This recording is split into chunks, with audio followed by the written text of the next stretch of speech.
em direto.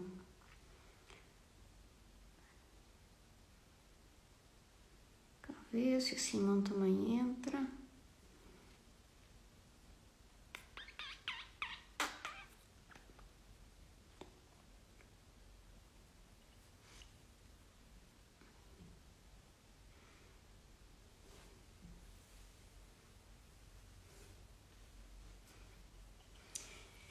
A ver se o Simão também entra. Já temos aqui o Pedro. A ver se o Simão também entra e outras pessoas mais.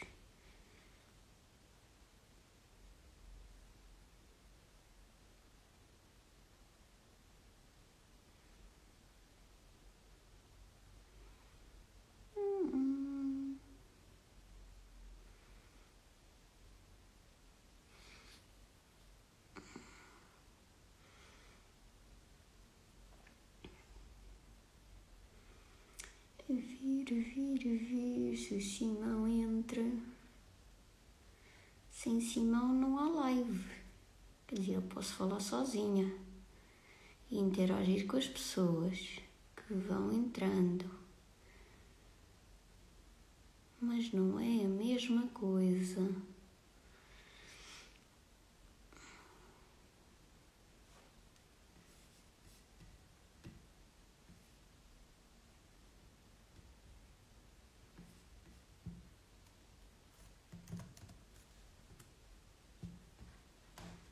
Simão,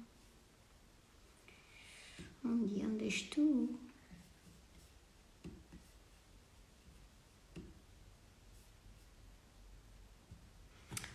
Onde é que está o Simão?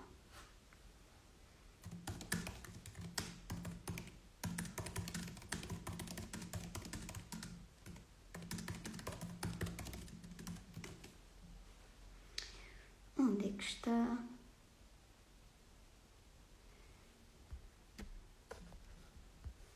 Seja também já cá está.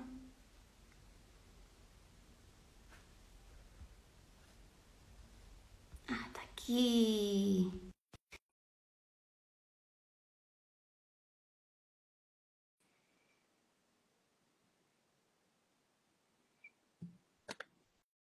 A ver se... Kátia, aqui estamos tudo nós. Tudo bem, Opa, não estava a ver, estava aqui no feed à espera que tu entrasses live e não me estava a Eu não aparecer. estava a aparecer. Pois, isto no Instagram às vezes é instável. Olha, estás-me a ver? Estou-te a ver bem, estou-te a ouvir bem e estou muito entusiasmado com a nossa conversa. Essa conversa, bora lá. Deixa-me Pronto. perguntar-te, se não te Claro importares, não sei se não. tens aqui uma introdução muito preparadíssima, Não. mas até gostava de te perguntar o que é que te levou aqui a convidar-me? Olha, Simão, foi. Primeiro comecei a seguir o teu trabalho. Houve um vídeo que eu vi em particular e que foi a partir daí que me despertou interesse. E acho que esse vídeo em particular, o primeiro que eu vi, estava relacionado com a respiração. Ok. E Boa. aquilo ativou aqui, porque não é todos os dias que se vê alguém a falar sobre a respiração e a consciência e de como é que uma pessoa deve respirar, porque a maioria de nós acha que respira bem e na prática uma grande maioria respira é mal. E desde que viste o meu vídeo, como é que andas a respirar? Eu, felizmente, é uma coisa que eu tenho muita consciência, Okay. porque eu pratico yoga desde os meus 18, 20 anos. Okay. E na altura eu respirava muito mal, porque sou uma pessoa ansiosa, e também fui daí o meu convite. Okay. E o yoga foi uma prática que me trouxe muita consciência. Houve uma aula em particular que eu senti mesmo um clique na minha cabeça a dizer, olha, é assim que tens que respirar. Okay. Senti fisicamente esse clique e foi incrível. Como se mecanicamente o corpo percebesse como é que a partir de agora devia respirar. Exatamente. E claramente que senti uma diferença gigante. Obviamente que não foi no imediato, mas à medida que tu ganhas mais consciência sobre ti, comecei a perceber, ok, agora percebo o impacto da boa respiração na minha vida. Sim. E percebi claramente o quanto os meus níveis de ansiedade moderaram a partir daí. Obviamente que quem tem ansiedade, é caso para dizer, ela nunca desaparece. Nós aprendemos a lidar com ela e quanto mais consciência temos sobre a ansiedade, mais ferramentas vamos adquirindo para saber gerir. Sabes que é muito curioso tu estás a manifestar isso da respiração, porque eu acho que é uma coisa na qual eu já estou envolvido há alguns anos e não tinha às vezes a consciência de que coisas tão simples normalmente as pessoas não faziam. Por exemplo, ali a meio de janeiro eu fiz uma masterclass gratuita para várias pessoas e estavam lá cerca de, penso que em média 200, 300 pessoas assim ao longo da hora, foi espetacular, muito fixe, e muitas pessoas iam comentando à medida que eu ia falando mais sobre a ansiedade. A masterclass chamava-se Ansiedade sob Controle. Então muitas pessoas iam comentando sobre as dicas que eu ia dando e sobre o que eu ia dizendo. E na altura que eu expliquei um pouco como é que se respirava, eu não fui muito a fundo porque havia outras coisas que eu também ia falar, mas quando eu disse respiram para a barriga, Sim. Houve uma pessoa, este comentário eu nunca mais me esqueci, houve uma pessoa que me disse assim: eu nem sabia que era possível respirar para a barriga. Exatamente. Então, obviamente, o que é que acontece? A pessoa estava numa masterclass de ansiedade, eu pressuponho que ela tenha ansiedade, não é? Ou que sofra com ansiedade. E uma das grandes questões é, provavelmente na vida toda dela, ela nunca parou de respirar só por aqui. Exatamente. Isso vai fazer uma grande diferença no sistema nervoso dela. Exatamente. Não, e é incrível porque o ser humano cai no pensamento de partirmos do princípio que toda a gente sabe respirar, porque é uma coisa que nós todos precisamos. Exato. Mas ninguém nos ensina, ninguém para ter uma aula, para nos dar uma aula, uma coisa simples e básica, mas é verdade, de como é que deves respirar. Toda a gente parte do princípio, se nasceste, precisas respirar, sabes fazê-lo. Não, Exato. até caminhar, tu precisaste de alguém que te apoiasse a explicar como é que se põe um pé à frente do outro, como é que aprendes a andar de bicicleta, coisas que podem parecer simples, mas houve alguém que te ensinou, e a respirar ninguém ensinou. Sim, eu Portanto, acho que nós vamos aprendendo, instintivamente há muitas coisas que nós vamos aprendendo, o caminhar também tem o seu quê de instintivo, o falar tem o seu quê de instintivo, mas depois com a educação isso pode ser otimizado. Ou seja, eu em princípio só o falar com pessoas à medida que vou crescendo aprendo a falar. Mas se eu me educar sobre comunicação, a minha comunicação tem um potencial muito maior. Da mesma forma que a respiração. Em princípio toda a gente respira o suficiente para andar por aí vivo, o que é bom, mas nós de facto podemos melhorá-la muito e otimizar os nossos níveis de saúde, bem-estar, relaxamento e até de raciocínio cognitivo. Exatamente. É, sem dúvida. E de facto, quando eu vi esse vídeo teu, a pensar, epá, ele está a tocar nas feridas todas e é incrível como tu consegues desconstruir coisas. Às vezes não é uma questão delas serem simples, é tu tornas simples a forma como tu desconstróis os temas e as questões. E apesar de eu ter contato, lá está, com a minha professora de yoga e estar muito por dentro de pessoas que estão neste nível de consciência, às vezes as pessoas não têm esta capacidade de construir aquilo que é simples em algo ainda mais simples. Sim. E é exatamente o que aconteceu com essa pessoa que veio ter contigo, que ainda não tinha parado para pensar que a respiração vem muito do nosso abdômen, não é? E que não vem daqui do peito e da diferença que faz em nós fazermos isso. E achei incrível. E aí foi o despertar para eu ficar mais atento ao teu perfil e começar a ver que tu de facto tinhas ali muitos temas muito interessantes. Boa. E depois lá está, isto leva-me a outra pergunta que foi isso que também eu disse que queria falar contigo, que é o que é isto de terapia transpessoal? Porque é assim que tu tens vindo a criar o teu nome, até a criar a tua marca, não é? Há muitas pessoas que se calhar nem sequer sabem o teu nome próprio, sim. Só sabem que é o terapeuta transpessoal, nem sequer sabem que é Simão. E então era um bocado também por aí, o que é, como é que tu chegaste lá, o que é que te fez enverdar por este ramo, queria perceber um pouquinho mais. Então, uma coisa que é curioso tu tocares nessa questão do nome, porque há muita gente que me manda mensagens e às vezes chama-me João. E eu, na verdade, o meu último nome, o meu apelido, o meu último nome é João, mas eu não sei onde é que as pessoas vão buscar, porque eu acho que não tenho isso em lado nenhum, mas curiosamente, é que isto não aconteceu uma ou duas vezes, isto aconteceu milhares de vezes. Portanto, ainda bem que esclareceste aqui, o meu nome é Simão. Aqui eu chamo-me o terapeuta transpessoal porque Basicamente, quando eu comecei, eu estive ali no secundário, estudei Humanidades, sempre gostei desta área das línguas, gostava um pouco mais desta área do português, da comunicação. Isto foi sempre algo que me interessou e eu também fui sempre péssima a matemática. E quando digo péssimo, era mesmo muito mau, era um sacrifício imenso, era mesmo, pá, não sei, é mesmo daquelas coisas que obviamente que eu acho que tudo é treinável e tudo é possível aprendermos tudo, mas claramente tu tens inclinação mais para um lado do que para o outro e claramente as matemáticas não eram a minha inclinação. Portanto, aquilo que eu sempre gostei foi textos, português, comunicação, pessoas, essa parte foi aquilo que me interessou sempre. E por volta dos 14, 15 anos, a minha mãe é terapeuta de respiração, já há muitos anos, e portanto ela tinha assim muitos livros de desenvolvimento pessoal e coisas dessas em casa, e eu na altura comecei a ler um pouco mais sobre aquilo e comecei a perceber tudo o que estes autores iam falando. Pá, eu não sei se tu alguma vez leste Osho, não sei se... Pronto, portanto está muito ligado aí a essa parte do yoga. Ele tem muita controvérsia à volta dele, portanto há muitas coisas questionáveis naquilo que foi a vida dele e a passagem dele por este mundo, mas a verdade é que ele deixou muitos ensinamentos muito interessantes e os livros dele foram uma referência muito grande para mim no início, principalmente por me ajudarem a perceber que a vida não era uma coisa que me acontecia, mas era uma coisa que eu podia viver com mais consciência e com mais capacidade para criar a realidade que eu queria à minha volta. E então, ao longo do tempo, eu fui começando a perceber, isto é uma área que de facto me interessa.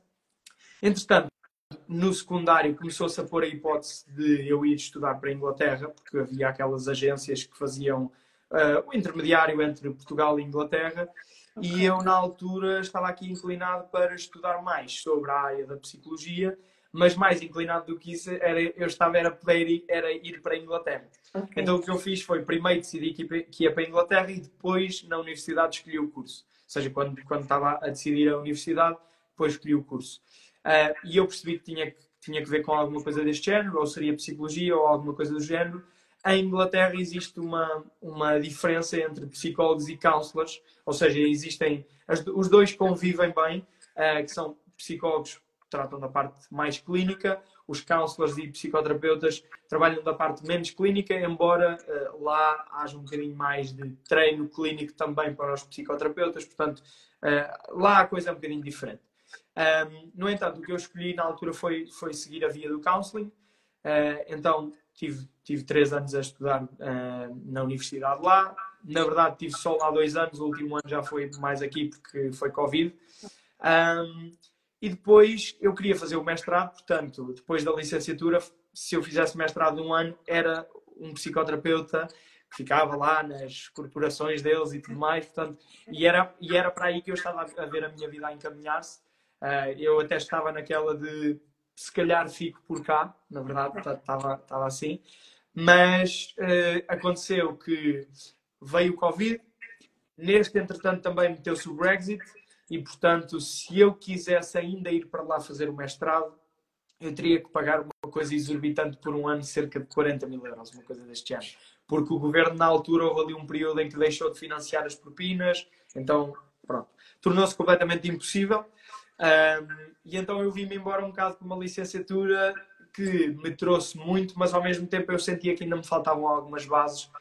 Ou melhor, já tinha bases, mas sentia que me faltavam mais ferramentas para poder começar a acompanhar pessoas.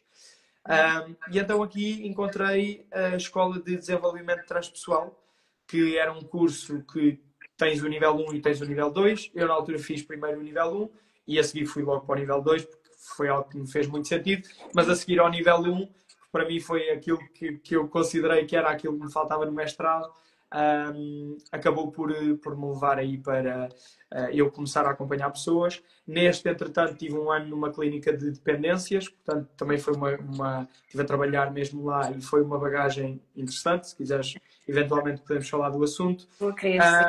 Depois desse ano, decidi abrir aqui o meu próprio negócio online. Comecei a fazer vídeos para o TikTok na altura. E comecei a criar conteúdo para ajudar mais pessoas e também para servir de marketing e correu bastante bem. Claro. Respondendo à tua pergunta, divaguei aqui, mas respondendo à tua pergunta, o que é um terapeuta transpessoal? Eu acho que é diferente para cada pessoa, por isso é que eu também te quis contar o meu background, que depois eu tenho uma data de outras formações, formação em respiração funcional, respiração holoscópica, também estudei muito a parte da programação neurolinguística. Portanto, para cada terapeuta transpessoal eu penso que é diferente a definição. A forma como eu o vejo quando eu estou nas consultas, o meu objetivo é ajudar as pessoas a chegar a um lugar transpessoal. O que é que isso significa? Transpessoal dividido, trans além de, pessoal, pessoa, indivíduo. Portanto, um lugar transpessoal para mim é ajudar-te a chegar a um lugar de consciência desapegada daquilo que são os teus processos individuais. Sejam eles pensamentos, emoções ou comportamentos. Okay? Que isto, para mim, são os nossos processos individuais e o meu objetivo quando tu estás numa consulta comigo é ajudar-te cada vez mais a distanciar-te destes processos para, em vez de ser vítima deles, conseguires ter controle sobre eles. E assim viver uma vida mais consciente e menos reativa. Porque este é muitas vezes o grande problema das pessoas com ansiedade, que é têm dificuldade em gerir as suas emoções, dificuldade em gerir o seu estado emocional, não conseguem desidentificar-se dos seus pensamentos, portanto acham que tudo o que pensam é verdade e isso depois leva-os a ter comportamentos que eles não querem ter. Então é um ciclo vicioso que acontece muito porque nós não conseguimos fazer esta distância e observar de fora aquilo que são estes processos. Ok. Muito interessante a tua visão. Sim. E tu estavas a dizer, desculpa de eu estar aqui a divagar. Não tens que pedir desculpa, aliás. Eu agradeço o teres feito, porque acho que as pessoas... Primeiro, eu acredito muito que nós não somos uma coisa só. Nós somos tudo aquilo que nos acontece. Eu, por exemplo, neste momento eu tenho 37 anos, embora não pareça, mas... Não parece mesmo. Eu não sou a Kátia do último ano.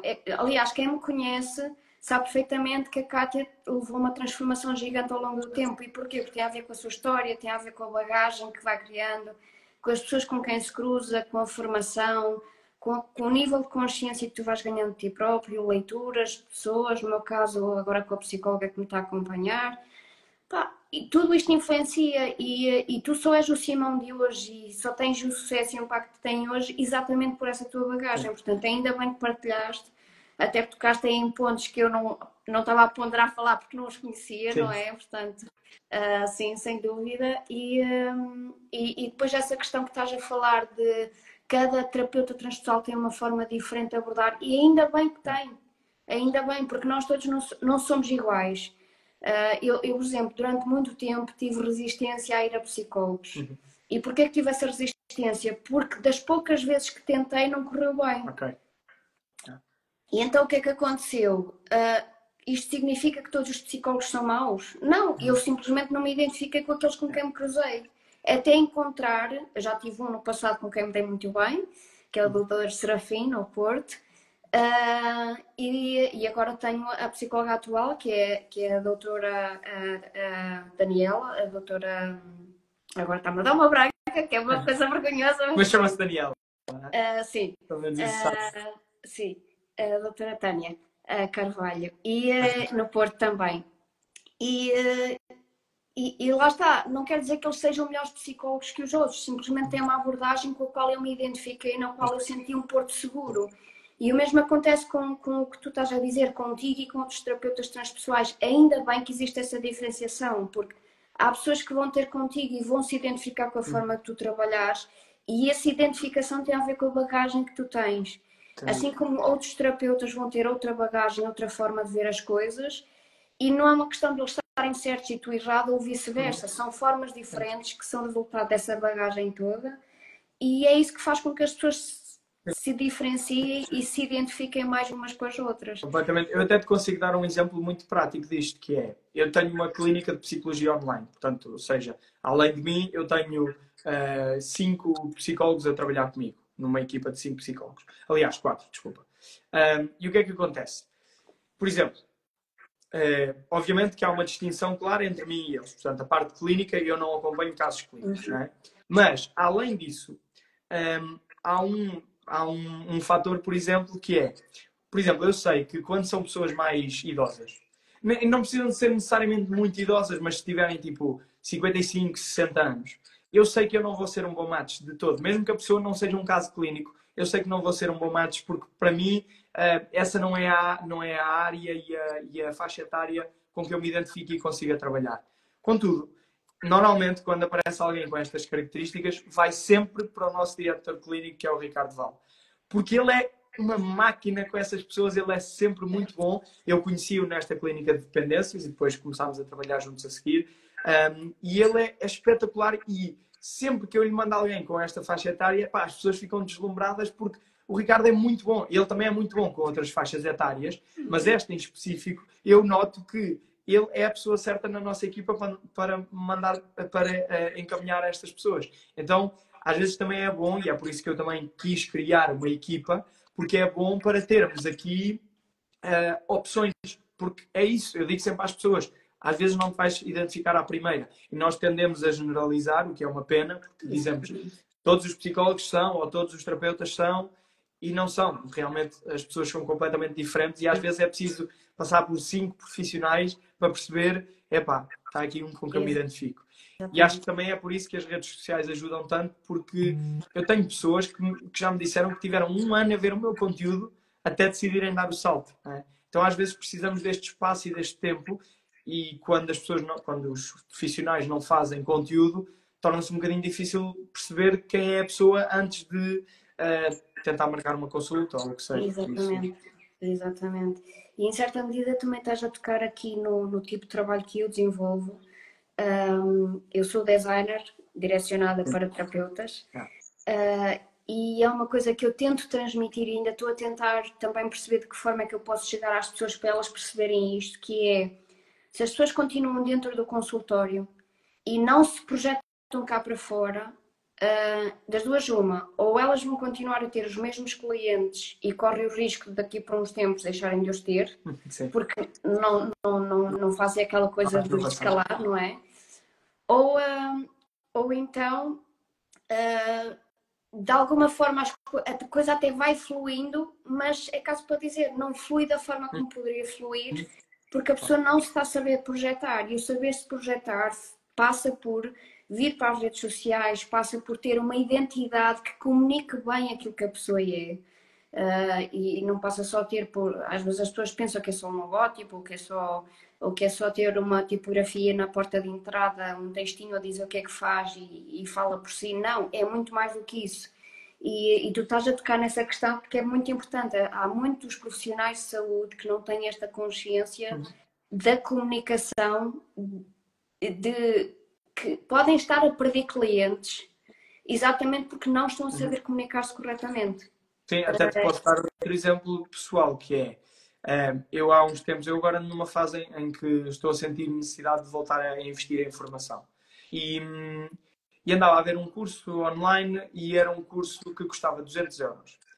E qual é que foi a primeira coisa que eu fiz? Eu pensei, ok, 200 euros ainda é um valor considerável, deixa-me perceber quem é o formador e tudo mais. Pá, eu fui ao Instagram, não tem.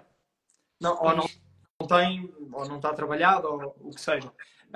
Depois, a empresa que estava a dar a formação também tinha um Instagram muito fraquinho. Pá, e o site não era nada de jeito. Eu acabei por não fazer a formação. Exatamente, porque não te inspira. Até podem ser os melhores profissionais de saúde. Os melhores profissionais, nesse caso não é de saúde. Não basta ser, tens de aparecer, não é? Exatamente, exatamente. Aliás, daqui por uns tempos eu também vou ter outra convidada que ela é especialista em imagem, neste caso imagem vestir e coisas e maquilhagem e por aí fora, porque é mesmo isso, a nossa imagem transmite muito e se não há uma coerência no todo, há muitas pessoas que desistem pelo caminho porque não sentem essa confiança e que se chegassem até ti de outra forma, se calhar até apostariam em ti. Mas como não sentem essa confiança ao longo do caminho, ou seja, nas redes sociais, no site, uma comunicação que às vezes até tem site e redes sociais, mas há uma incongruência visual. Ou, por exemplo, tu focas em algo que queres plantar, a serenidade e o relaxamento, mas depois a comunicação é bruta, é agressiva. Quer dizer, há aqui uma incongruência e é muito importante nós termos cuidado com isto tudo. E é engraçado tu também estás a tocar nestes assuntos porque é fundamental. Felizmente as pessoas que são agora mais jovens estão a ter mais essa consciência, mas é fundamental, sem dúvida, a forma como nós nos comunicamos. É curioso tocar nisso, eu até tenho um exemplo que eu acho que vais apreciar. Na altura, em janeiro, quando eu fiz a minha masterclass, aquilo foi para um lançamento também do meu curso que se chama Menos Ansiedade Diária. Ok. E na altura, a agência com quem eu trabalho deu-me feedback sobre os criativos que eu fiz. O que é que eu estava a fazer? Estava a fazer, portanto, era para atrair pessoas para a ideia de viver com menos ansiedade. Okay. E os meus criativos eram todos a preto. Eis. Pois.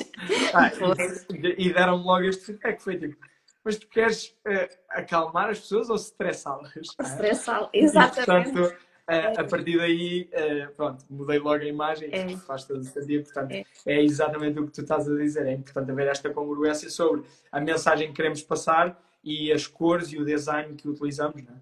Sem dúvida. Sem dúvida. Olha, e agora já que falamos da ansiedade, que foi também o mote principal de te ter convidado, começamos pela respiração, que era um ponto que eu também queria explorar, e é possível que a gente volte lá, mas a ansiedade, e falo também na primeira pessoa, porque eu própria sofro de ansiedade, já tive um transtorno do pânico, já tive várias coisas, e portanto é um tema que eu estou confortável a falar, que é, por um lado, é esta questão de muita gente dizer eu não sofro de ansiedade. Eu não tenho esses problemas, que eu sou uma pessoa muito confiante, estou muito bem resolvido comigo próprio, por aí fora, blá blá blá, e pronto, depois eu observo a pessoa e penso, não tens? Achas tu que não tens? Isso é uma questão. Depois a outra questão é o facto de muitas vezes acharem que a ansiedade, isto tem muito para onde explorar, mas é o facto de muitas pessoas acharem que a ansiedade é uma coisa que quase como se fosse uma escolha. Quase como se nós acordássemos de manhã e fôssemos fracos e ok, vou deixar que a ansiedade tome conta de mim. Não. A ansiedade é uma coisa que muitas vezes nós nem nos apercebemos que ela está lá. E por isso é que eu lhe chamo um camaleão. Eu por acaso ia te perguntar precisamente isso, porque tu na altura tinhas-me falado sobre esta ideia da ansiedade de ser um camaleão. Qual é a tua visão neste sentido? Que eu acho que nunca ouvi esse termo em específico e achei muito curioso. Olha, foi uma expressão que na verdade surgiu quando eu estava aqui a desenhar a live contigo. Porquê? Porque há relativamente pouco tempo estive numa das consultas com a minha psicóloga, estava a partilhar uma situação em particular que me tinha acontecido e que eu estava a tentar perceber o que é que tinha acontecido comigo, porque foi uma situação muito específica de eu ter ficado de mau humor assim de forma repentina, sem motivo aparente, mas foi um mau humor tipo de 1 hora, 2 horas, depois passou e eu fiquei outra vez bem. Foi assim uma coisa, não houve motivo aparente, não houve propriamente uma explicação para de repente também ter passado, mas eu fiquei de mau humor e eu não controlei isso. Ninguém teve culpa, eu também, não foi só uma questão de agora apetece-me ficar de mau humor. Não sei se foi de mau humor, mas foi qualquer coisa do género. Sei que foi uma coisa assim pontual E repentino. Sim, e às vezes, agora uma pessoa começa a ter mais consciência, mas quando eu era mais jovem, às vezes eu perguntava-me se eu era bipolar, porque tinha estas deambulações de humor, não era constante, mas para aquelas perguntas que a gente às vezes faz, quer dizer, será que isto são sintomas de bipolaridade? Pronto. E eu partilhar com a minha psicóloga, mas partilhei com ela até não foi no objetivo de tentar ter uma resposta para essa situação, era no objetivo de outra em que essa estava integrada. Ok. E quando eu lhe disse este pormenor, ela assim de forma muito pontual, ela disse, isso é ansiedade. E eu fiquei a olhar para ela, esqueci o resto da conversa, não consegui dar continuidade, porque eu não diria que fosse ansiedade, sabes? E agora, quando eu estava a desenhar a live contigo, começou a surgir este termo camaleão, que é a ansiedade pode aparecer de inúmeras formas. Ela pode surgir de inúmeras formas, desde de reações mais físicas, desde dores de corpo, dores de cabeça, faltar-te a voz, do nada apetecer-te chorar, não tens um motivo aparente e simplesmente apetece-te chorar. E as pessoas perguntam o que é que tu tens e tu nada, porque não sabes o que é que tens. Mas também podes ter outras reações, como esta que eu acabei de partilhar. Sei lá, situações básicas de qualquer coisa te irrita e tu não sabes propriamente o porquê. E depois, sendo mulher, também há aquela nuance de se calhar são as hormonas.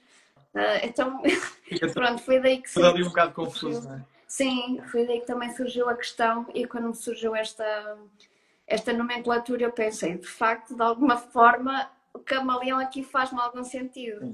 E era uma coisa que eu também queria explorar contigo. Sim, olha, eu acho que até posso pegar nessa metáfora e dizer que o nosso trabalho, enquanto terapeutas, é ajudar a pessoa a tornar-se, pegando aqui na metáfora, né, a tornar-se uma espécie de um biólogo ou zoólogo que perceba de animais, ok? Ou seja, que perceba e consiga identificar quando e onde é que o camaleão aparece.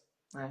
Porque, no fundo, essa é a grande questão aqui, que é, sim, a ansiedade acontece às vezes um bocado do nada e nós não estamos propriamente a fazê-la acontecer, mas isso não significa que nós não possamos tomar o controle dela. É? Exatamente. E então, aí, para isso ser possível, nós temos que aprender a perceber, a identificar onde é que está o camaleão. E isso que a tua psicóloga fez foi saber identificar. Olha, oi, aí está ele. Tu é que não estás a ver porque ele está de acordo com o ambiente. Exatamente. Então, sim, o nosso trabalho com a ansiedade, eu penso que vai muito daí. É começar a ajudar a pessoa, primeiro a identificar onde é que ela se manifesta e de que forma, depois a compreender estes sintomas, ou seja, o porquê que eles acontecem, e é por isso que a parte da respiração é tão importante, porque ela explica imensos dos sintomas. Se quiseres, depois podemos aprofundar essa parte. E uma coisa que eu noto nas minhas consultas é que a partir do momento em que há esta educação sobre o assunto, a ansiedade da pessoa reduz muito. Mesmo que ainda esteja lá, reduz muito a partir do momento em que ela conhece os seus sintomas e percebe porque é que eles estão a acontecer. E percebe também de que forma é que está a contribuir para que eles aconteçam. Exatamente. Exatamente. Não sei se esta foi a tua experiência ou não, mas também me podes partilhar se quiseres, claro. Ou seja, como é que tu sentiste que a tua ansiedade foi melhorando? Ou seja, quais foram os pontos que para ti foram cruciais que fizeram com que a ansiedade se tornasse uma coisa mais sob o teu controle? É exatamente aquilo que tu disseste, que é o teres conhecimento de ti próprio, o conheceste a ti próprio, e isto não é uma coisa de um dia para o outro, é uma coisa que se vai adquirindo, muita consciência, muita responsabilização, que é muito fácil a gente entregar-se à vitimização, mesmo quando as pessoas acham que não se estão a vitimizar.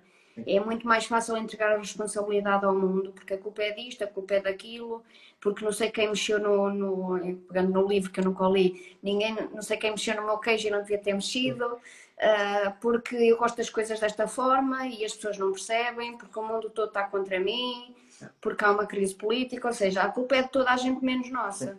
E a partir do momento que nós ganhamos responsabilidade sobre a forma como nós nos controlamos a nós, a forma como nós paramos para dizer não, a partir daqui eu posso controlar aquilo que depende de mim alterar e depende de mim a forma como a minha energia é desgastada. E isto, a partir do momento que tu tens esta consciência e te conheces a ti próprio, os níveis de ansiedade também começam a baixar bastante. E no meu caso houve um gatilho muito importante que se ativou, também foi fundamental para também ter moderado bastante os meus níveis de ansiedade, que é o ganhar consciência, é mesmo isto, o perceber de forma muito clara dentro de mim que eu não posso estar sempre... É como, eu imagino um bocadinho aquela figura do burro atrás da cenoura. Tem a cenourinha atrás e tu és praticamente tu és o burro e tem a cenoura. E tu estás sempre atrás da cenoura, mas nunca a alcanças, não é? E então vives a tua vida nesse modo, que é, estás sempre à procura da cenoura, mas como nunca alcanças porque ela está lá no futuro, o futuro vai ser sempre futuro. Então, a partir do momento que tu ganhas esta consciência que, pá, esquece lá a cenoura, aproveita aquelas que tu podes pegar no momento e comer, adquirir, tocar nelas. A partir do momento que ganha consciência disto, de viver o presente e esquecer o futuro, e não estar sempre a depender do futuro, e isto não é uma questão de eu acordar de manhã e pensar assim, é uma coisa muito mais forte que eu sempre fui assim. Obviamente que há uma história que explica o porquê de eu ter este comportamento, eu e as pessoas que têm ansiedade, mas a partir do momento que tu começas a ter mais esta consciência sobre ti próprio, a ansiedade desce substancialmente. E depois, claro, a respiração. Sim. Porque quando dás por ti, a respiração já está ofegante, já está a ganhar-te a ti, já está a ganhar muito mais terreno e tu não controlas nada. Então, E eu acho que é estes pontinhos todos que tu, quando ganhas consciência de ti, ganhas ferramentas para te controlares a ti próprio, para te conheceres, autoconhecimento, muito autoconhecimento, ajuda bastante a baixar os níveis de ansiedade. Sem dúvida. Sem dúvida. Conta-me, tens perguntas, tens alguma pergunta que queiras especificamente que eu responda? Olha, tu há bocado falavas sobre a respiração e de como ela pode impactar a ansiedade ou de que forma é que a ansiedade se pode mostrar de diversas formas. Isso era uma que eu queria explorar. Outra questão que eu queria explorar também, estava aqui a pensar, que é se a ansiedade nasce connosco, quem é ansioso, se a ansiedade já nasce connosco, eu sei a resposta, mas quero que tu respondas. Se a ansiedade já nasce connosco, se pode ser despolutada com a nossa história de vida, se pode ser despolutada, por exemplo, imagina, até aos 15, 16 anos nós não temos ansiedade e depois de repente passamos a ter, porque houve qualquer coisa que despolutou.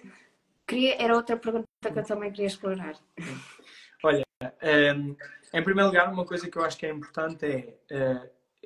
eu gosto sempre de fazer este distanciamento no sentido de as pessoas não são ansiosas, as pessoas têm ansiedade, e isto é muito diferente, não é? E toda a gente tem ansiedade, e ainda bem. Portanto, mas nem toda a gente sofre com ansiedade. Portanto, esta é a grande distinção. Toda a gente tem ansiedade, nem toda a gente sofre com ansiedade. Portanto, a ansiedade é uma resposta natural do nosso corpo a, se nós fizermos aqui, andarmos para trás uns bons anos, quando eu digo bons anos é milhares de anos, quando nós, desculpa, se estiveres a ouvir barulho, são foguetes, é a festa que anda aqui, portanto, olha. Há milhares de anos, até existe um livro interessante que eu até recomendo, chama-se 300 mil anos de ansiedade, que é do Gustavo Jesus, que é um psiquiatra português. E ele explica muito bem isto, que é, quando nós éramos homens e mulheres das cavernas, se saíssemos da caverna e nos aparecesse um leão, o nosso corpo entrava num estado ansioso. Porquê? Porque tem que lidar com a ameaça que está ali presente. Então o que é que faz? Acelera a respiração, acelera o coração e prepara o corpo para lutar ou para fugir da ameaça. Então isto é a ansiedade e é um mecanismo que nós hoje ainda temos, apesar de não haver leões, às vezes pode haver ladrões, pode haver situações complicadas no emprego, pode haver uma discussão com alguém e isso deixa-nos no estado ansioso. Okay? Portanto, é um sistema, uma resposta super natural, super saudável e provavelmente é o motivo principal pelo qual eu e tu hoje existimos. Porque se nós não tivéssemos este mecanismo que nos prepara para lidar com as ameaças, quando éramos homens das cavernas, provavelmente tínhamos morrido e não tínhamos chegado até aqui. Okay? Portanto, fazer já esse ponto, porque a ansiedade é uma coisa importante e ainda bem que toda a gente a tem. Onde é que a ansiedade começa a correr mal, por assim dizer? Quando começa a ser tão intensa e num descontrole tão grande que começa a impactar o nosso normal funcionamento por causa dos sintomas ou por causa dos comportamentos que nós começamos a ter por causa dela. Como, por exemplo, começar a evitar ir a sítios porque nos vamos sentir ansiosos ou, na parte dos sintomas, começar a sentir coisas como pânico, por exemplo, não é? Que se caracteriza de várias formas. Não sei como é que se manifestava a ti, mas muitas pessoas relatam coisas como formigueiro nas mãos ou em outras zonas do corpo, sentir o peito muito apertado, sentir o coração a 1000, sentir falta de ar, sentir-se zonzos, até chegar ao ponto muitas vezes de desmaiar ou quase desmaiar, sentir náuseas. Aquilo que é mais curioso é que tudo isto é completamente explicado pela respiração, ou em grande parte. Não é? Porquê? E eu já vou, o que ficou por falar foi como é que a ansiedade começa. Não é? Portanto, se eu me esquecer, depois lembra-me, mas já lá vou. Mas de uma perspectiva de respiração, o que é que acontece? A forma como nós respiramos, se não for a mais ótima possível, lá está, se respirarmos curto, se respirarmos rápido, o que nós estamos a fazer é deitar para fora demasiado dióxido de carbono.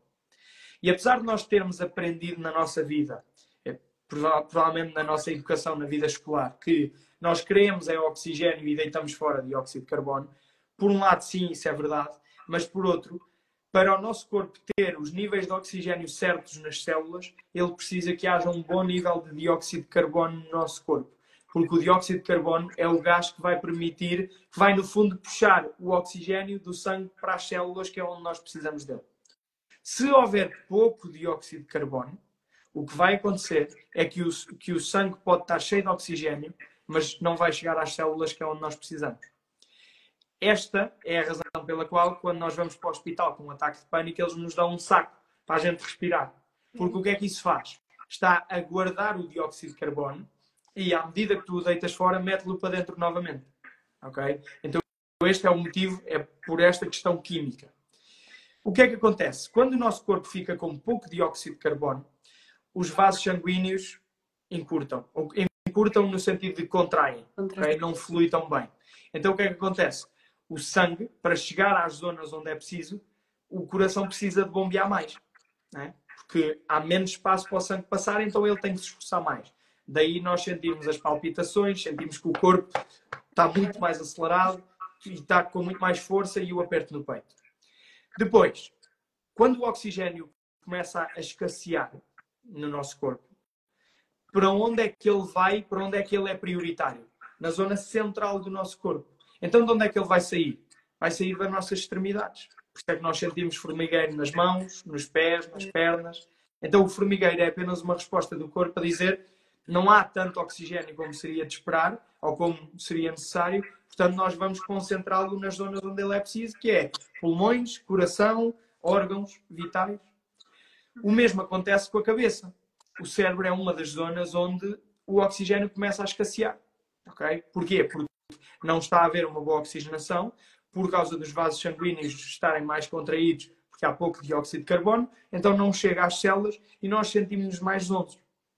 O bom disto tudo é que, se por um lado respirar assim, respirar de forma acelerada, está a colocar o nosso corpo num estado ansioso, por outro lado, se nós aprendermos a regular a respiração o mais rápido possível, volta tudo ao normal em termos de sintomas. E mesmo que a cabeça esteja acelerada, que também é uma das razões pelas quais, ou melhor, também é uma causa também é uma consequência da respiração, que é, se o nosso corpo está em modo ansioso, porque falta oxigênio, porque não está, as funções vitais não estão a funcionar da maneira ideal, o nosso corpo está em modo de sobrevivência, então a nossa mente, que é uma máquina de resolver problemas, vai andar a 1000 a perceber qual é o problema. E é por isso que nós ficamos com pensamentos super acelerados e intrusivos. Quando tu regulas a respiração, é meio caminho andado para tu conseguires voltar a ter o sistema ok, o oxigênio a chegar a todo lado e a mente poder começar a acalmar-se também. Então tudo isto é uma coreografia para a qual nós contribuímos. Ou inconscientemente, ou quando começamos a aprender estas coisas, contribuímos conscientemente e aí podemos começar a modificar. Mas inconscientemente começamos a contribuir para isto no modo como estamos a respirar e a funcionar. Para terminar, para concluir esta parte, voltando lá atrás então, a ansiedade, obviamente, e esta é a resposta que tu sabes, a ansiedade não nasce connosco, ou melhor, o sofrer com ansiedade, o mecanismo da ansiedade nasce connosco, mas o sofrer ao ponto dela se tornar pouco funcional na nossa vida, não nasce connosco. É aprendida lá atrás, provavelmente porque houve momentos que nos causaram insegurança. Há uns tempos eu aprendi uma coisa que foi assim um bang, que é um médico dos Estados Unidos que tem este. Eu não queria dar aqui o crédito, mas não me vou conseguir lembrar do nome, mas que tem esta fórmula que é. Ele diz que a ansiedade é o sistema em alarme. E alarme, em inglês, é abuse, loss, portanto, abuso, perda. O outro A é abandono. O outro A é ter. E o R é rejeição. E o M é ter de amadurecer cedo demais. Portanto, mature too early. Em português, nós acrescentamos o E, não é? E esta já é da minha autoria, que é, pode ser estes todos. Não é? E, portanto, se lá atrás nós passarmos por alguma destas questões, ou por estas todas, o nosso corpo aprendeu que não está seguro. O nosso sistema aprendeu que não está seguro. Então, se ele aprendeu que não está seguro no passado, ele vai começar a proteger do futuro. Porque acha que o futuro vai ser igual ao passado. Nós fazemos esta previsão, não é? Porque a nossa memória serve precisamente para isso. Então, o que é que acontece? No passado não foi seguro, no futuro provavelmente não vai ser seguro, por isso deixamos estar sempre alerta e estressado. Não é? Então é assim que a ansiedade começa a ser cada vez mais disfuncional. Aquilo que nós queremos fazer para melhorar a ansiedade, e é isso que fazemos em terapia, é ajudar a pessoa a tomar o controlo e a saber regular o seu sistema para que ele não esteja sempre no modo ansioso e possa, o máximo do tempo, sentir-se novamente seguro e perceber que o que está lá atrás aconteceu lá atrás, mas que agora pode recuperar a segurança e pode começar a viver com menos ansiedade e mais consciência e calma. Muito interessante, Simão. Gostei mesmo da forma como tu desconstruíste e é interessante porque lá está, como eu disse, apesar de eu saber a resposta, foi uma outra forma de ver a coisa muito, muito interessante. E fez-me total sentido. Não te lembras qual é esse livro? Eu sou muito curiosa com livros. Não, este não foi de um livro, isto foi de um podcast de um médico. Pá, eu depois digo-te. Ok. Eu tenho isso apontado em algum lado, por isso eu depois digo-te, mas de facto não me estou a lembrar. Eu sei que ele foi um podcast, mas eu depois mando isso. Sim, porque eu sei que há pessoas que não estão aqui a ver, mas ficaram. Tive várias pessoas a dizer, a Cátia, eu não posso, mas isto vai ficar gravado. Ele vai ficar. Portanto, há pessoas de certeza que depois vou também. Depois mando para tu.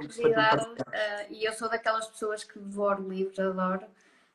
Houvesse mais tempo para ler. Mas pronto. Mas olha, gostei mesmo muito da forma como tu, lá está, simplificaste a resposta e desconstruíste. Eu tenho aqui mais uma questão que é o facto, que era uma coisa que eu não sabia, que é o facto de trabalhares, ou já teres trabalhado, eu não percebi bem se ainda continuas, a trabalhar com pessoas com dependências. Explica-me um bocadinho mais sobre essa parte, sobre esse teu trabalho. Então, quando eu estava na universidade tinha que fazer um estágio e como eu já estava cá, portanto estava a acabar o curso através da internet, as aulas passaram a ser todas online porque estava tudo em confinamento, não é? Eu tive que arranjar um estágio e teve que ser cá porque era cá que eu estava. E então eu arranjei um estágio, na altura o estágio foram 2 meses ou 3, se não estou em erro, e depois disso fiquei 1 ano empregado nessa mesma clínica onde estava a estagiar. Essa clínica é uma clínica de internamento onde estão pessoas com... É uma clínica privada, mas onde estão pessoas que estão a atravessar períodos de toxicodependência, estão a sofrer com ou toxicodependência ou pode ser álcool, sexo, drogas, também podia ser outros problemas de saúde mental, como distúrbios alimentares, também tivemos lá alguns casos de esquizofrenia e psicose, portanto, deu-me ali uma bagagem muito interessante e eu costumo dizer que foi um mestrado em comportamento humano, completamente. Porque, no fundo, o meu papel ali, eu trabalhava como monitor e guiava os grupos da noite, e às vezes eu dava por mim numa casa com entre 16 a 20 pessoas, só eu, 16 horas, que era os turnos. E, portanto, foi ótimo para eu aprender a comunicar, aprender a gerir emoções, tanto as minhas como as dos outros, e saber comunicar de uma maneira que pessoas que muitas vezes não tinham qualquer capacidade de regulação emocional, eu tive que aprender como é que eu posso usar a comunicação para ajudar estas pessoas a sentir-se calmas, seguras, para as manter no seu modo calmo e para aquilo não explodir. E tudo isto, o objetivo era também criar um ambiente onde as pessoas podiam cada vez mais sentir-se mais calmas e menos reativas, porque, lá está, o historial de drogas também é uma consequência de muitas vezes traumas que estas pessoas passaram e as drogas eram a forma que eles encontravam para sobreviver emocionalmente a todo aquele trauma. E, portanto, esse era um bocadinho o meu papel. Pai, foi uma bagagem espetacular. E diz-me se tens perguntas específicas, tenho todo o gosto em responder. Foi uma altura muito interessante. É um tema muito interessante e que me é sensível, esta coisa das dependências, porque eu sou das pessoas que acredito que... Eu sei que no dia a dia não é assim tão simples a gente lidar com pessoas que têm dependências ou que têm uma personalidade mais agressiva, mais violenta. No dia a dia não é assim tão simples, mas se nós nos afastarmos e se começarmos a desconstruir a coisa, pessoas que são violentas, pessoas que têm dependências, sejam drogas, álcool, seja sexo, seja o que for, para mim não é às vezes, para mim é tudo tem uma causa de trauma. Sim. Para mim tudo tem uma causa de trauma, mais ou menos, mais pequeno ou maior, tudo tem causa de trauma. E muitas vezes nós não temos, muitas dessas pessoas nem sequer têm conhecimento onde é que surgiu esse trauma. Porque não quer dizer que a gente tenha sempre clareza e memória do que é que nos causou esse trauma. Eu sou em jeito de parênteses, eu também sou terapeuta do som, não sei se estás por dentro do que é essa terapia. Taças tibetanas? Sim, taças tibetanas e outras terapias, outros instrumentos que também. É muito bom mesmo. E uma das coisas que me dá imenso gosto de trabalhar é a parte do trauma. E as terapias do som nesse aspecto são incríveis porque as pessoas às vezes vêm só numa de experimentar e saem de lá meias atordoadas que não percebem muito bem o que é que aconteceu. Às vezes é a primeira vez, e isso é tão bom porque às vezes é a primeira vez na vida que estas pessoas tiveram um relaxamento profundo. Sim, mas ao mesmo tempo o que acontece, eu tenho muitos casos desses que aconteceram, que eu faço maioritariamente sessões de grupo. E muitas das pessoas, quando estão na sessão de grupo, entram num relaxamento profundo e a dada altura há qualquer coisa que desperta nelas, que tocou na parte do trauma e que as pessoas nem sequer sabiam que o tinham. Não quer dizer que saiam de lá com a clareza do que é que foi, Sim, claro. mas esse trauma veio ao de cima, porque as terapias do som são incríveis nessa parte de tornar tudo muito transparente e trazer tudo ao de cima e percebermos o que é que temos que trabalhar. E é incrível, por exemplo, houve uma vez que eu, não sei se foi ler, se foi ouvir num podcast, não sei, mas eu ouvi este testemunho e uso muitas vezes isso como exemplo, que é, basta às vezes um pai ou uma mãe ter-se atrasado 5, 10 minutos em ir buscar o filho à escola, que é o suficiente para criar uma memória de trauma nessa criança, para ela achar que o pai ou a mãe o abandonou. E pode criar... Sim, eu acho que depende no sentido de... obviamente o trauma não é a minha especialidade, mas eu acho que depende um bocado de... Às vezes não é tanto o que acontece, mas se esse exemplo que tu estás a dizer é recorrente e se depois não é bem acolhido, porque às vezes, imagina, uma criança pode passar por uma situação potencialmente traumática, mas se chega à casa e isso é bem acolhido, onde a pessoa pode viver as emoções e integrar a experiência e voltar a sentir-se segura, muitas vezes o trauma pode não se tornar um trauma. Não é? O que é que acontece? É que muitas vezes, como também durante muito tempo houve pouca literacia à volta disto, é do género, se acontece alguma coisa na rua, enquanto criança, onde tu sentes que não tens os recursos para lidar com isso, o teu sistema entra em alerta total. Exatamente. E depois chega à casa e não é acolhido, ele nunca volta à segurança. Então é como se ficasse preso lá atrás. Exatamente. Então é um pouco isso. Sim. Exatamente. E então, nessa medida, muitas vezes, muitas das dependências que nós temos, e dependências pode até passar, por exemplo, sermos dependentes de chocolate, aquele chocolatinho diário, que muitas vezes nós temos, muitos de nós têm o chocolate diário. Eu sou desses. Eu também sou, estou na luta, mas pronto, a coisa está-se a compor, acima de tudo é consciência. E muitas vezes tem a ver com... Isto também são exemplos de ansiedade, que é o nós estarmos a fugir de alguma coisa que nos está... estamos a fugir de alguma coisa, não é? Que nos está a gerar desconforto. Estavas a dizer que gostas muito de livros, vou-te recomendar um, não sei se já leste ou não, mas de certeza conheces o autor, que é o Gabor Maté. Claro. Okay. Já leste o livro dele que se chama... Vou tentar traduzir... No Reino dos Fantasmas Famintos? Não, esse nem conhecia. Portanto, ele foi traduzido agora há muito pouco tempo, eu na altura li-o em inglês, mas pronto, é sobre ele ter trabalhado em Vancouver, lá no Canadá, nas ruas mais degradantes de lá, com aditos, com toxicodependentes. E é um livro brutal porque humaniza muito aquelas pessoas e explica muitos daqueles comportamentos, não só em termos biológicos, mas também em termos sociais. E há uma coisa que eu nunca mais me esqueci daquele livro, que eu acho que até é o nome de um dos capítulos, que se chama It's Like a Hug. Ele perguntou a uma das pessoas de lá, como é que ela se sentia quando tomava heroína. E ela respondeu, é como se eu recebesse um abraço.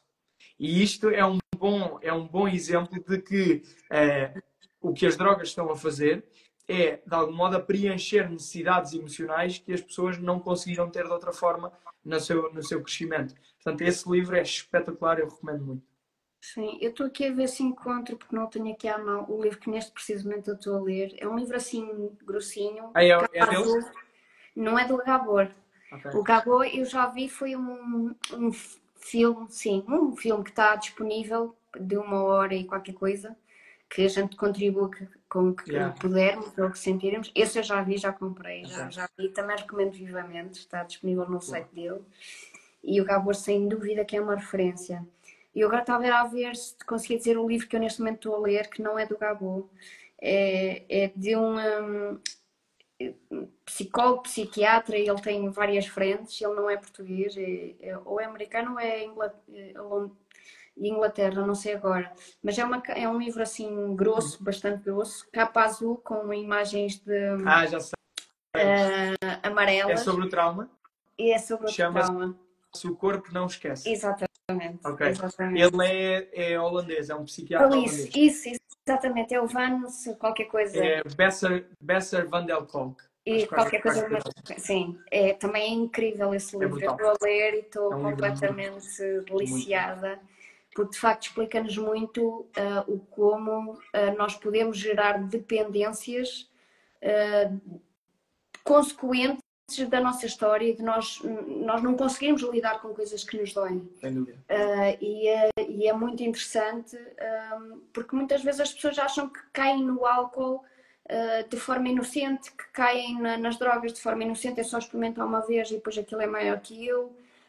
O caírem na dependência de chocolate diário, estas coisas. E não, isto é muito maior que nós. É muito maior. Obviamente que o nível de consciência é meio caminho andado para conseguir superar, ou seja acompanhado por pessoas que te consigam trazer este estado de consciência, este estado de clareza mental e emocional, é fundamental para tu conseguir sair, mas não é assim tão fácil de gerir, porque tu até podes sair do problema, mas se o problema, o que está na origem emocional não é tratado, tu vais voltar, tu vais sentir a necessidade de cobrir outra vez o problema. E depois também tens outra coisa, que é, de um ponto de vista da neurociência, quando há muito pouca disponibilidade emocional e há muito trauma quando és pequeno, o teu córtex pré-frontal, que é a tua zona executiva do cérebro que te ajuda a controlar os impulsos, subdesenvolve-se, ou seja, não se desenvolve no seu máximo potencial. Portanto, fisicamente, o teu cérebro é menos capaz de lidar com os impulsos e de controlar os impulsos. Né? Então é um treino extra que tu tens que fazer para desenvolver essa capacidade. Né? Além de trabalhar o trauma, tens que fazer um treino extra para desenvolver essa capacidade. Por isso é que se calhar já ouviste dizer que é tipo, eu tenho um cérebro de adito. Lá na clínica onde eu trabalhava havia uma coisa que eles faziam que era uma pessoa que fosse adita aos jogos, por exemplo, que apostava, também não podia beber álcool. Eles diziam, não podes beber álcool. Porque o teu cérebro é facilmente manipulável no sentido de não controlar os impulsos. E, portanto, a gente vai-te tirar o jogo, mas tu começas a beber álcool, é fácil substituir. Porque o problema está lá. Não é? Exatamente. É verdade. Eu, por exemplo, conheço uma pessoa que foi adicta em álcool durante muitos anos. Fez um tratamento, ou melhor, fez mais do que um, fez vários, não é? Porque infelizmente, às vezes um tratamento só não é suficiente. E a dada altura a pessoa de facto já consegue lidar bem com a questão e consegue mesmo ter até uma garrafa de álcool na frente e não lhe tocar, nem sentir a tentação. Mas no dia a dia teve a necessidade, e não é consciente, mas eu estou de perto e reconheço que foi a forma da pessoa encontrar uma forma de dar a volta à situação. A pessoa acaba por ser um bocadinho dependente de sumos, de supermercado. Não bebe água com regularidade ou outro tipo de. Mas o sumo tem que estar sempre lá presente. E aqueles sumos que têm açúcar e não sei o quê, é altamente mau para a nossa saúde diária, não é? Mas lá está, tem lá um quê de adição. E é curioso porque é o que tu dizes, nós podemos conseguir controlar um problema, mas se nós temos essa tendência aditiva, e se o problema que está na raiz dessa tendência aditiva não for tratado, ou não tomarmos um nível de consciência, é muito fácil mudarmos essa dependência para outra coisa qualquer. E é muito curioso e é muito interessante teres passado por essa fase de contacto, porque lá está, uma coisa é teres contacto com uma, duas pessoas que até podem ter problemas idênticos ou mesmo diferentes, mas isso é o número mínimo para te explicar como é que o ser humano funciona. E outra coisa ali foram muitos. Sim. Sim. E depois lá está, essa dependência, e depois lá está, o facto de também teres tido contato com pessoas que têm esquizofrenia e este tipo de doenças que não são dependências, mas que nós sabemos que pode também ter a ver com trauma, não é? É muito interessante vermos como é que o ser humano se comporta e no teu caso, como é que o teu trabalho pode ajudar aqui a minimizar a situação. Portanto, sim, muito interessante, Simão. Olha, eu tinha muitas coisas para falar contigo, não é? Mas pronto, fazemos outra live, noutro momento qualquer. Eu acho que sim, acho que vai ser necessário marcarmos outra live eventualmente. Sem dúvida alguma, até porque, por exemplo, a questão da respiração é um tema que tem muito para onde explorar e eu já percebi que tu sabes muito do que falas, portanto, ainda bem que eu te convidei, fico mesmo feliz. Sim, claramente são assuntos que te interessam, isso também é muito bom porque lá está, dava para ficarmos aqui 2 ou 3 horas a conversar porque de facto nota-se que os assuntos te entusiasmam, nota-se que tu te envolves e também tens uma coisa muito boa que é não tens medo de ser vulnerável e partilhar um pouco mais sobre a tua própria experiência com isso. Isso também acaba por abrir aqui espaço a nós podermos aprofundar os temas. Portanto, olha, eu gostei imenso e acho mesmo que temos que... Sim, há muitas questões que eu ainda não expus porque não sinto que tenha que expor. Eventualmente um dia, se eu me sentir confortável, se sentir o meu espaço. Há outras que eu estou super confortável, como a questão de eu ter já vivido o transtorno do pânico e foi uma situação muito delicada. E na altura, quando a vivi, eu demorei algum, não digo meses ou assim, mas demorei um bocadinho a perceber o que é que estava a passar comigo.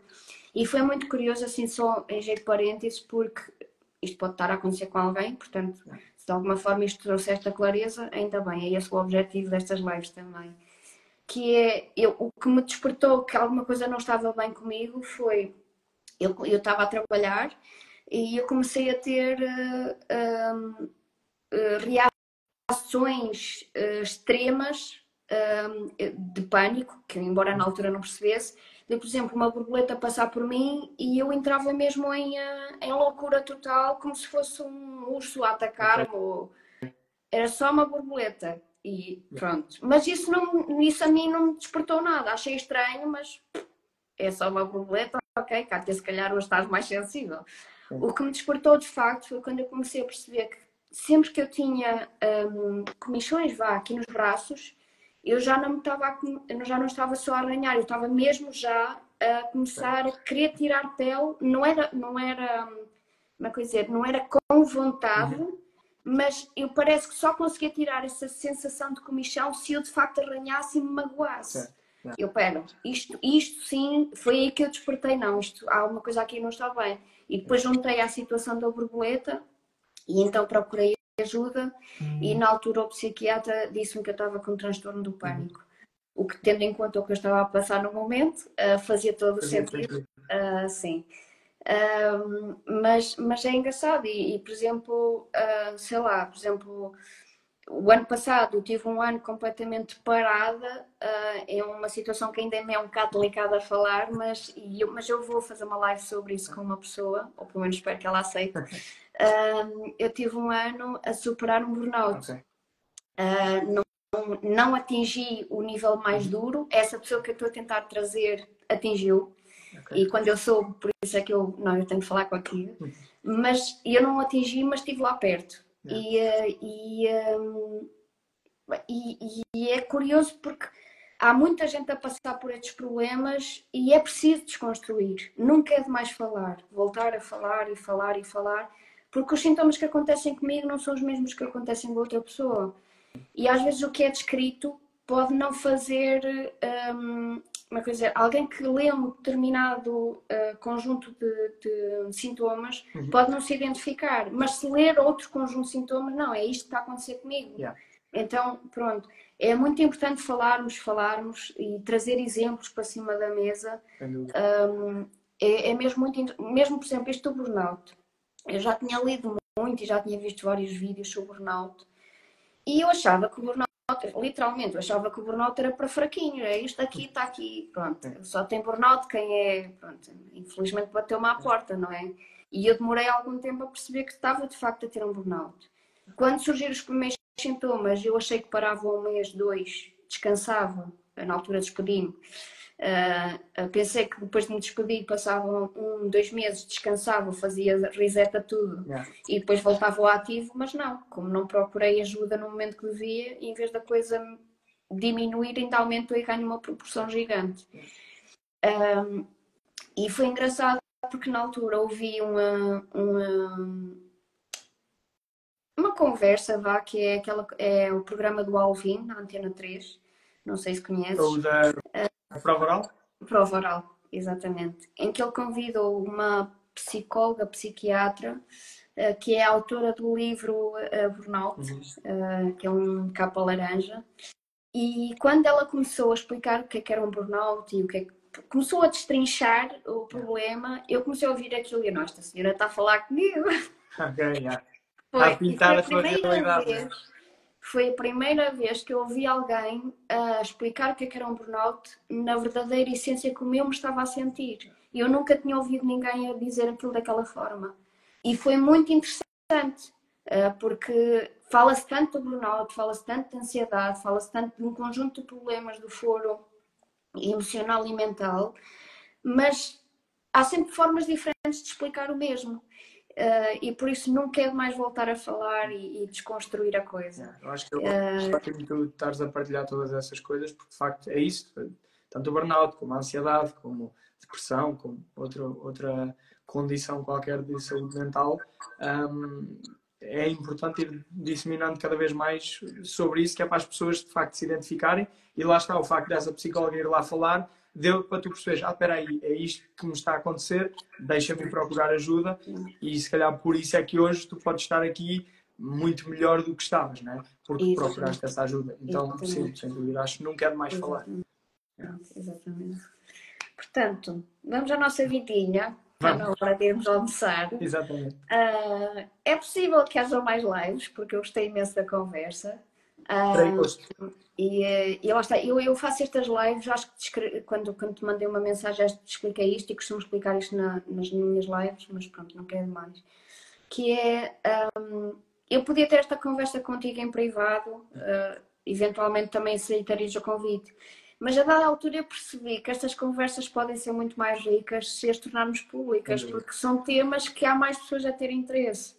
E portanto, aqui a questão não é só uma questão de fazer uma live só para criar conteúdo, não é isso, é, ok, eu quero falar com esta pessoa sobre determinados temas, determinadas perguntas. Eventualmente é do interesse de mais pessoas, quem quiser ver, vê. Quem não quiser, deixa lá estar, está tudo bem. Então, pronto, foi acima de tudo, foi com este intuito que eu também te convidei. E obrigada por teres aceito o convite. Obrigado, foi um gosto, cara. Vou continuar a seguir o teu trabalho. E é isso. Obrigado. Foi um gosto. E pá, quando quiseres repetir, estou 100% disponível. Boa, ainda bem. Beijinho e obrigado a quem estiver a ver. Tchau.